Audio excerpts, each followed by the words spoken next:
Welcome, welcome, welcome. This is Peter Winnick. I'm the founder and CEO at Thought Leadership Leverage, and you're joining us today on the podcast, which is Leveraging Thought Leadership. Today, my guest is Eboni Adams-Monk.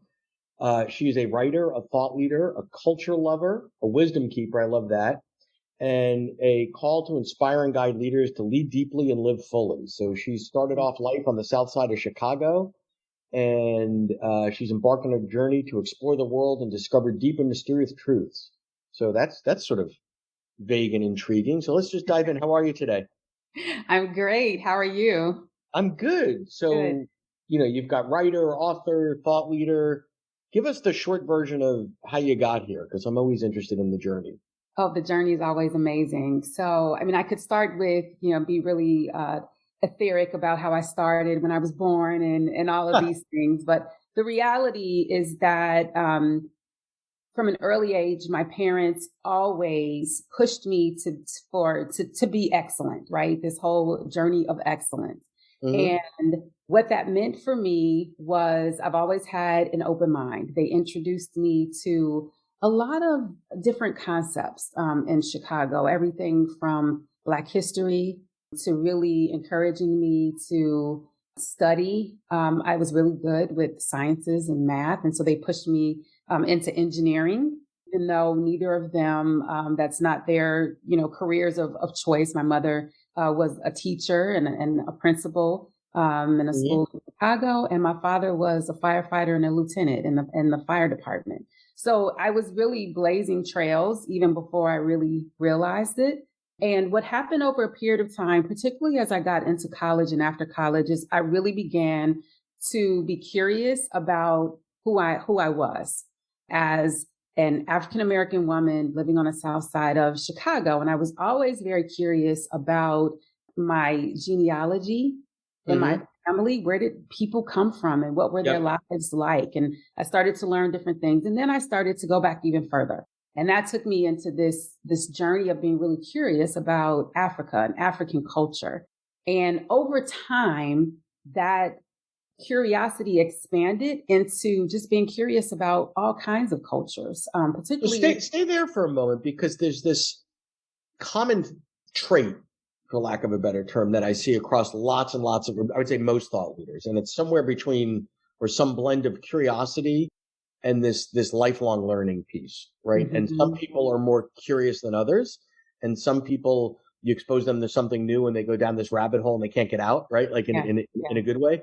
And others, you expose them to something amazing and fascinating, whatever, and they sort of, yeah, okay, whatever. Mm-hmm. So I wonder, like, thoughts on that? Like, why some people are just inherently more curious and, get exposed to ideas and actually do something versus not so.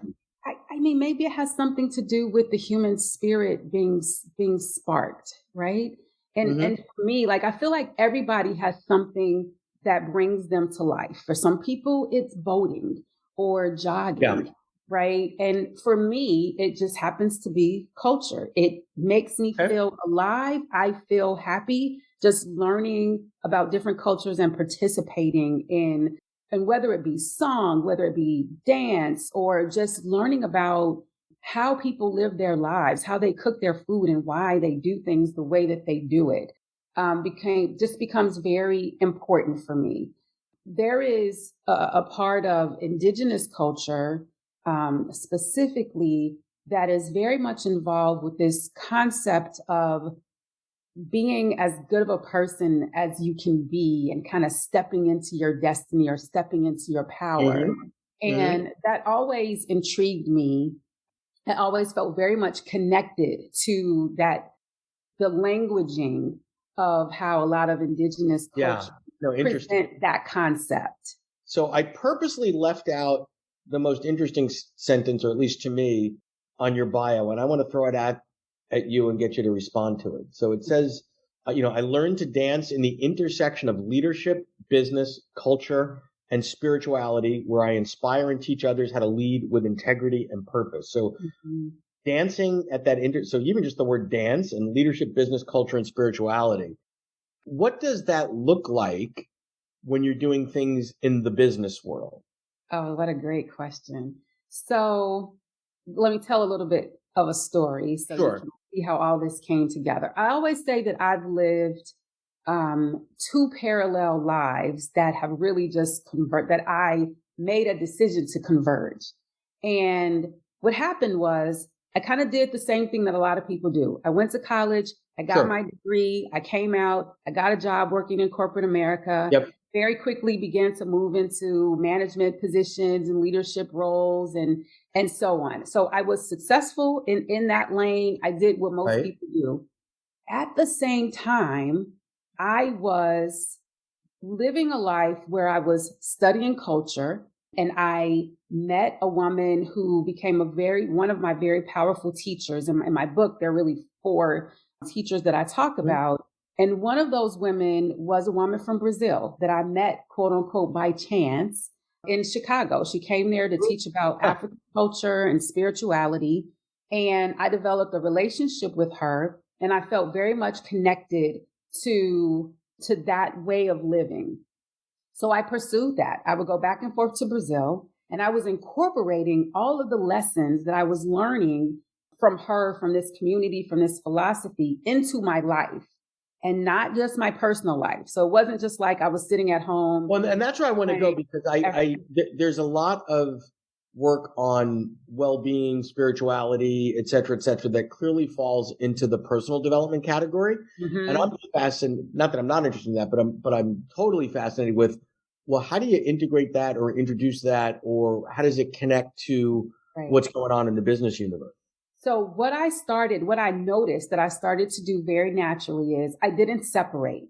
So if outside, like most of us will say, we could be walking down the street or at a store and we meet someone and we end up having this really great conversation. And we say, man, that person was put in my way, right? I was meant to meet that person, and it has like this, this impact. I began to have that way of thinking inside of work. Okay. So my thought process was in indigenous culture, one of the beliefs is there's no one that we meet that's truly new. We've all known each other before in some capacity on different levels. And so at work, we spend so much time, more time at work than we do with our families in many cases. Yeah. How could I not have some kind of a deeper relationship or deeper purpose with the people in which I work? And so that is an example. So I began to treat them in that way. When I would have, as a manager, when I would have performance discussions with my team, there was a piece of it did you achieve these 5 goals that we set at the beginning of the year? Yes. But it also became an opportunity for me to direct the conversation in a way that I was asking people about their purpose. Not just at work, but their general purpose. Like, let's not talk about the goals for a second. Don't think about this place. Tell me what really brings you alive. So the gist is really, so the gist is really not connecting it directly to supply chain growth strategy, blah, blah, blah, but getting to know the person as a person so that you can deepen the relationship, so that good things happen. So it's a bit, I say indirect, but it's a roundabout way to develop these connections and rapport across folks. And I think what's happened in the business world is we've all been siloed. I'm a marketer and you're an ops person. Mm-hmm. Oh, okay. You're an engineer and I'm a salesperson, whatever the case may be. And then that silo has been impacted by COVID, because if we used to all at least go to the building every day, whatever that meant, right? I might see you in the lunchroom, say hello, see you in the meeting, whatever. Now we have less and less time to interact. So I know less and less of the you of you and more of the title on your business card. Right. If you're enjoying this episode of Leveraging Thought Leadership, please make sure to subscribe. If you'd like to help spread the word about our podcast, please leave us a review and share it with your friends. We're available on Apple Podcast and on all major listening apps, as well as at thoughtleadershipleverage.com/podcasts. Right. That's absolutely right. I find that, the relationships are critical. And as a manager, what I began to notice is that I was listening with my entire being when I was with my team, or if I was in a meeting. So there may be something intuitively that I'm picking up from the room that's not being talked about. And I might be the one to raise my hand and say, and introduce a concept or a question. And then people say, oh, goodness, thank you for bringing that up. Like, we really need to talk about that piece. So as a leader, one of my philosophies has been that I really need to take care of myself and develop myself using some very basic principles and deepen my own knowledge of myself so that when I'm interacting with other people, I'm able to think very deeply and feel very deeply so that the relationship is strengthened, but also so that I can bring more out of them. I can bring up topics that perhaps we wouldn't normally talk about, but those topics may be absolutely critical for that person because they may be going through something that they need some support with, or to just bring out more so that they're able to perform better. So do you have maybe an example of an organization or even maybe a team inside of an organization that gets this and does it well, and what the difference is to them in terms of if they embrace this way of thinking? I don't know if there's a specific organization. I know that there are many companies who are embarking on this path. There's an organization that I've been a part of, was president for a couple of years of my local chapter of an organization called Conscious Capitalism.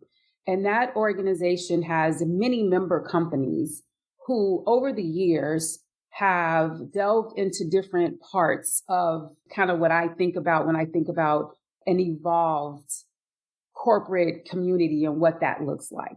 And so it could be anything from thinking about how we impact our communities outside of our companies, but also how we impact the cultures within our communities and how we create a culture that actually supports the people and at the same time allows the company to meet their financial and operational objectives. Got it. And are there any patterns that you see in terms of this type of group? Gen Z embraces this more than the boomers, or is it universal, or that's a really interesting or engineers question. are more reluctant than marketers? I don't know. Any sort of what I have found is I've been surprised. And this kind of work that I do and the way that I approach my work and being able to have such an open mind is I've been surprised by conversations that I've had with people who I would think don't embrace this idea of taking the work deeper. And so I don't know if it's any particular age group. I think that as a whole, we tend to approach work a little bit differently. So my sons, for example, they're in their 20s, so 18 to 21 year time frame. And what I see with that particular generation is they will work hard, but they will not let themselves be taken advantage of in any way. So if it's not working for them and it just feels like it's too much, they figure out a different way. Whereas my generation, we just worked hard. That's what I was taught to do. You go to work, you work hard, you sacrifice a little bit, and then you'll be rewarded for it eventually. So stay there for a moment then, because maybe our generation took too much, nonsense too early, or maybe that's the way you sort of earned your stripes, right, along the way. And maybe the younger generation isn't as resilient, or, if you bail at every opportunity that isn't ideal, because they call it work for a reason. Not every day, we all want to be engaged. We all want to be intrinsically rewarded at work, all these other things. But it's not something where every moment of every day, is like you're frolicking through Disney World, right? That's right. I believe that there's a balance, right, in that. And I also believe that every soul comes here, is on the planet to achieve some goal, right? So it's very individual. For some people, it may actually be to work as hard as they can because they need to learn discipline and they need to learn how to, through challenge, how to communicate with people in a particular way. It doesn't mean that people should sacrifice themselves for that, but that might just be part of their learning curve. For other people, and I could raise my hand, it might be more about recognizing that you've worked pretty hard, and maybe it's time to recognize that it's okay to have fun as a human. And so pull back a little bit and have some fun, learn how to work that in. Right. So Yeah. for me, I feel like it's a balance, and it may be different for each person as they move through the course of their lifetime. The lessons that are available for us every year, they may change. We get new insight, we get new challenges, and based on how we work through those, I feel like we get weathered, right? I think about there's always this visual of the river flowing over the rocks, right? And we've all Yep. heard, oh, it takes however many years for that rock to become, smooth and no longer jagged. And what that process looks like for each of us is different. Interesting. Well, this has been great. Any final thoughts, words of wisdom, things you want to get across? I think for me, I just always ask people or encourage people to take time to sit back and just think. So Yeah. that's been, I'm on social media always saying, take a break, sit back, reflect, because in that reflection, and however we tend to do it, some people ride their bikes, some people sit and meditate, Sure. however you do it, take the time to really sit back and just allow the deepest parts of yourself to speak. Give them voice. We're so busy, particularly here in the USA. We're Yeah. so busy with work and always doing things. We've got this calendar that we don't always take time to just sit back and think about the work we're doing, how we're doing it. What are we going to do next week or even next year? And how does that really align with that Yep. bigger purpose of who we are? No, great stuff. Well, appreciate your time. Thank you for coming on board today, and be well. Thank you so much. Thank you. To learn more about Thought Leadership Leverage, please visit our website at thoughtleadershipleverage.com. To reach me directly, feel free to email me at peter@thoughtleadershipleverage.com. And please subscribe to Leveraging Thought Leadership on iTunes or your favorite podcast app to get your weekly episode automatically.